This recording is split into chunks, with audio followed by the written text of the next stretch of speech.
entreprise Jangine Samake Construction ale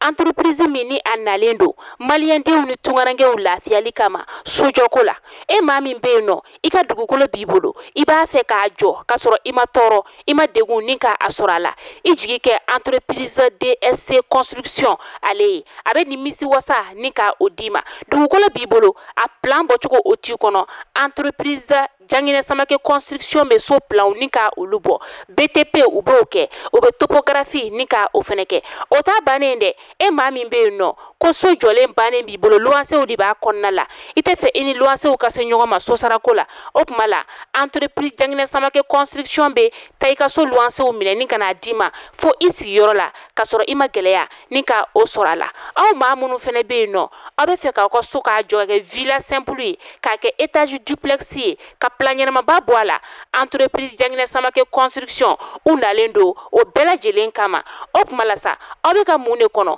n'a t'u ka nɛgɛjuru sira ni ka o banba 70 41 27 59 walima 66 23 18 58 u sigiyɔrɔ bɛnnen filɛ Moribabugu k'a gun station Orix yɛrɛ la cɔyi entreprise Jangine Samake Construction o tuma la olu ka laɲini tɛ fosi ye ka se ka maaw nimisi wasa sojɔ ɲuman ko la.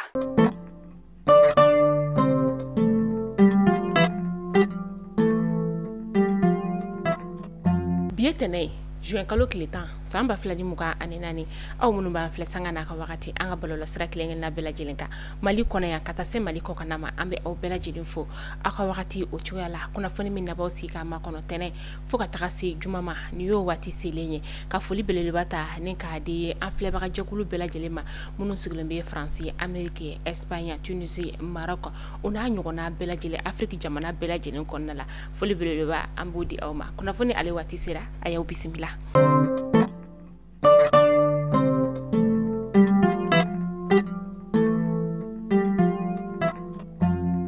Kunnafoni damdala bi an ka kɛlɛkɛcɛw olu kɔni bɛ ka u seko n'u damayira bɛɛ lajɛlen kɛ lalawurili senfɛ walasa ka se ka maliyɛnden bɛɛ lajɛlen ni kisi karɔgɛlɛntinɛ tigilamɔgɔw olu juguya la cogoya min na hukumu kɔnɔna la juma tɛmɛnen juin kalo tile 7 san 2024 JIM kɛlɛkɛcɛ dɔw kɔni u n'u ka kɛlɛkɛminɛw u taar'u yɛrɛ di anw ka fintigilakaw ma a kɛra tesita ale bɛ an sɔngo o lamini na a yirala k'a fɔ an ka fintigilakaw kɔni ye kunnafoniya min ni ka o di kɛlɛkɛcɛw ma o kɔni bɛ ka don u kulo kɔni fɛ k'a yirula k'a fɔ k'u kana u yɛrɛ di an'u ka kɛlɛkɛminɛw yani dangakari u ka buna hadamadenya la ka taga a fɛ ni wagati na an ka fintigilakaw kɔni bɛ k'u seko n'u damayira bɛɛ kɛ an bɛ dugawu kɛ halisa Ala ka san d'u ma.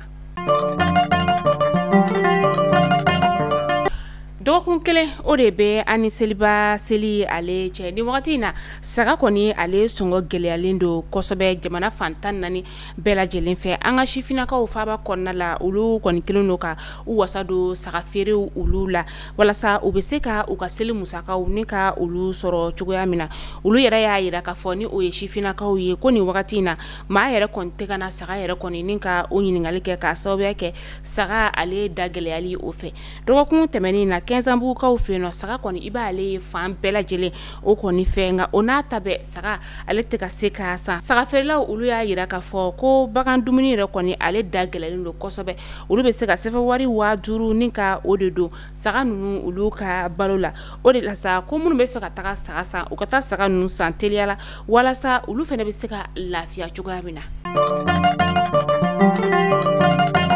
Tina bɛ fɔ maaw ka secrétaire général kɔni ale minɛni ni ka a datugu ni o ye Amadu Nbaye o kɔni kɛra gɛlɛyaba ye olu bolo minnu n'u kɔni ye baara bila ni ka o boloda kabi dɔgɔkun tɛmɛnen ko ni Amadu Nbaye kɔni ale ma labila bankiw ale ni station olu si kɔni tɛna baara kɛ an ka jamana ale kɔnɔna la yan nɔ u y'a yira k'a fɔ ko baarabila kɔni ale bɛ to sen na fo ni dɔgɔkun kɔnɔna na fo ka taa fɔ ko Amadu Nbaye kɔni ale bilala wagati min na.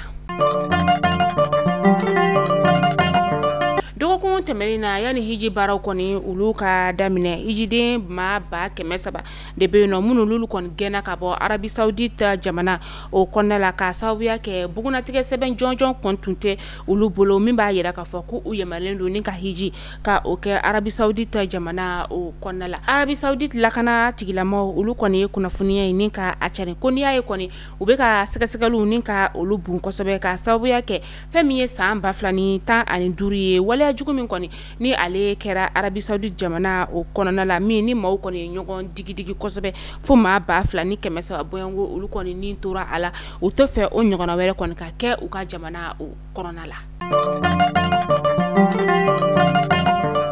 Ameta tamani ka kunnafoniya olu kɔnɔna la fɛn min ye kalanden maa 100 bɔɲɔngo ye unu u somɔgɔ olu kɔni farala ɲɔgɔn kan min ni tɛgɛko o nafa kɔni taara ka taa ɲɛfɔ olu ɲɛna walasa tɛgɛkobaliya kɔni bɛ kɔlɔlɔ min ni ka o lase maaw ma dan bɛ se ka sigi o la cogo min na a baaraw kɛra juin kalo tile 6 tɛmɛni a kɛra kalanso min kɔnɔna la o de ye bari kobe kalanso ye direkaw olu fɛ yen nɔ baara labɛnbaw yɛrɛ u y'a yira k'a fɔ ko maa o maa kɔni e bɛ i tɛgɛko safinɛ o la i bɛ kisi bana suguya caman o de kɔni ma ani ka denbaya nin baara in yɛrɛ kɔni bɛɛ lajɛlen musaka o bɔra Norvégien pour les réfugiés maaw olu de kunna.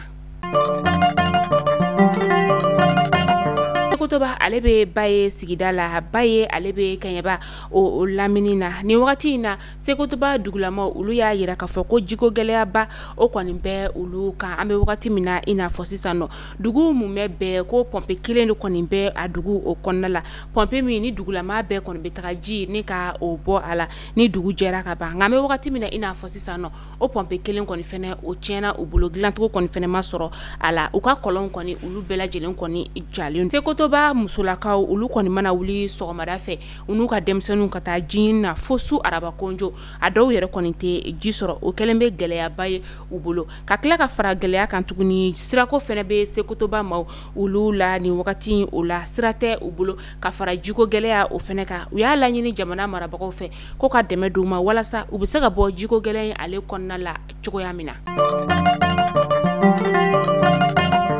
An ka minisiri min bɛ yen nɔ ni ale ɲɛsinen bɛ sifinnakaw ni dolanciko koɲɔgɔnw ma ni o ye Abdula Kasim Fɔnba ye ale kɔni n'a jɛɲɔgɔn u taara bɔ ɲɔgɔn ye ni ka o kɛ burukinabew ka dolancilaw olu ye Mamadu Konate ale kɔnɔna la karidon juin kalo tile 9 san 2024